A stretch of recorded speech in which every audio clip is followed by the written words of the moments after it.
I'm Blue from Hello the Future, and yes, the same cardigan again. Now I'm just messing with you. Anyway, so NaNoWriMo is almost upon us, and yes, I believe it is pronounced NaNoWriMo, not NaNoWriMo, because the Ri stands for writing, and of course so it would be NaNoWriMo, obviously. Anyway, I am not doing NaNoWriMo this year because I am working on a lot of other things, one of them being the new project, which is tentatively kind of maybe titled Giant Robot Album. Do you like that title? Do we like that title? Cool.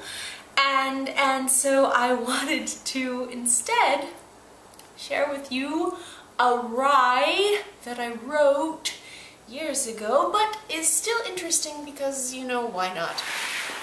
I am not going to read the whole thing. This is half of the whole thing. I actually scanned the whole thing in at one point to my computer. It's over 400 pages long.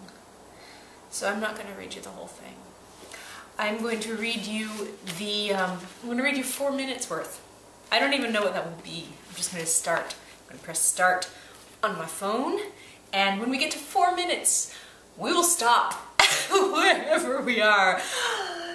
That'll give me a time limit, because otherwise the first chapter is like this many long, and that's a lot.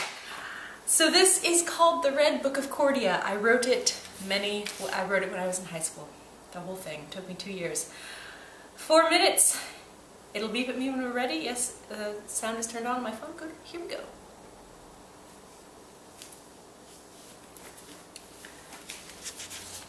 I have to say, the first sentence of this book, for the chapter called Prologue Cordia, I used a Photoshop technique to fade in the text so that I would not actually have to write a first sentence. This has to do with, there's an explanation later, but so I don't actually have a first sentence for my novel, so I'm just going to make one up. Here we go. The fishing boat proceeded as it rocked to and fro in the violent sea.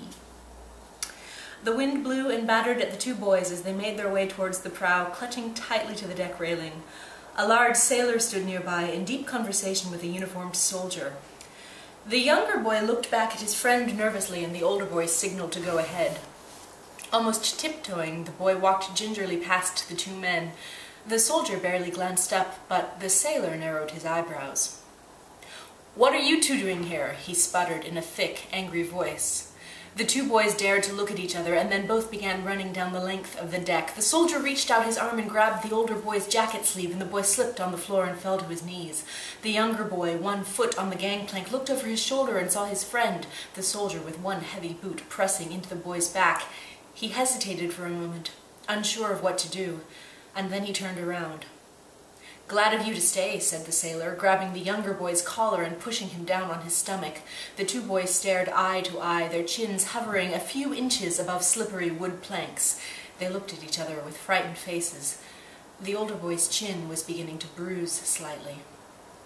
"Should we tell them why we're here?" the younger boy whispered.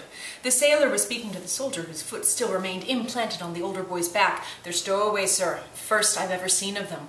The older boy was slowly shaking his head, but the younger boy did not notice him. "That's not true. We paid our passage on this boat just like anybody else. We paid dearly, too. You don't know what we had to do." "Shut up," the older boy seethed through clenched teeth. The sailor leaned over, and the two boys could smell his heavy breath against their faces. "Well, you're not on my list of passengers, and to me, that's all that counts." A slight mist of rain began falling, collecting in drops and running down the brim of the younger boy's oversized hat. The soldier checked his watch and saluted. "I must leave now to take care of some important business," he said to the sailor. "Remember, no passengers on or off this vessel until I give the command." "What?" the younger boy cried out. "We can't get off, but what about the king and queen? What about—" "Shut up," the older boy hissed, louder this time. He and the other boy were jerked to their feet by the sailor, who began leading them down to a small cabin. The younger boy raised his eyebrows and looked questioningly at his friend, who only shook his head angrily and continued walking.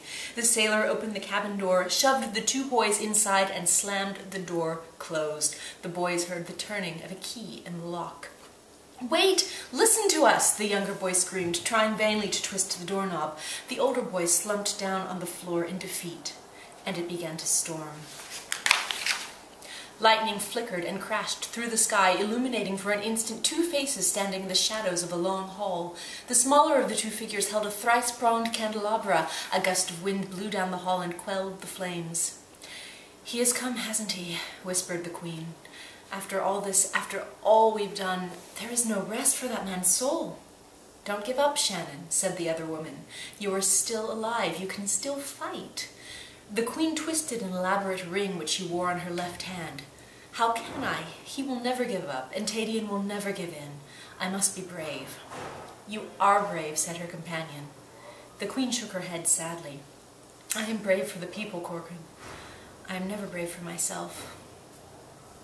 Outside the hotel, a mob was gathering. Okay, so that's 4 minutes. Will we ever know what happens to that poor mob? What amuses me about this story, I mean, the book, it's not bad. It is amusing because it has all the standards. It's got kings and queens and swords and fighting and boats and things and magical countries. But even despite that, it's not bad. I don't know. I like it a lot. That's because I wrote it. So I'm curious, you know, any kind of response at all or none. And that is all. Enjoy NaNoWriMo. If I can do it, you can do it.